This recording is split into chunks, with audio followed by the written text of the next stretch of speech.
Assalamu alaikum. Welcome to the Practical Brain. In this short clip, I want to explain imperative sentences.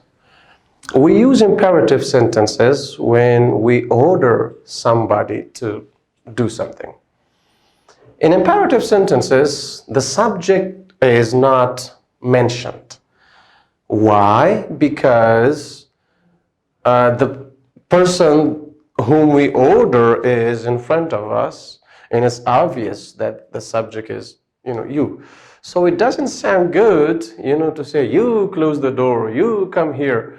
Sometimes, if you're, for example, a drill sergeant and you get angry with one of your soldiers and you say, hey, you, come over here. Hey, you, go over there. So, but most of the times we do not mention the subject of the sentence in imperative sentences. And the structure is pretty easy. Main verb base form, rest of the sentence.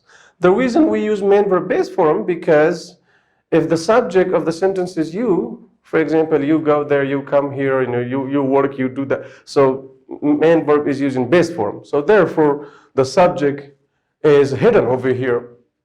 Okay, it's not mentioned, otherwise it's you. Because when you order somebody, so that person is in front of you, and the pronoun for that person is you. But sometimes in written English, if you need to, for example, mention the subject, possible, you may say, for example, Mike, and there should be a comma, and of course you don't, capitalize the verb. Mike, come over here. Sorry, I forgot. The period there. Mike, come over here. Or Mike, please come over here. Mike, come over here, please. You may turn this, imperative sentence. You may turn the order into a kind of request if you add the word please. Or, for example, like as a tag question, Mike, come over here, will you? Okay, like, tag question. Mike, come over here, will you? Mike, close the window, will you? Okay, or Mike, come over here, please. Or Mike, please come over here. So it's possible, to use a noun or pronoun sometimes, but there should be a comma in written English if you want to use a noun with imperative sentence. If you want to mention, the subject. It's also possible to say it this way, for example, come over here and then, comma,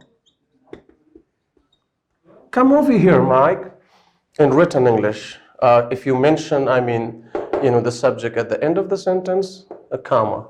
In the beginning of the sentence, okay, the noun, and then comma, and then the sentence. So that's also possible. For negative imperatives,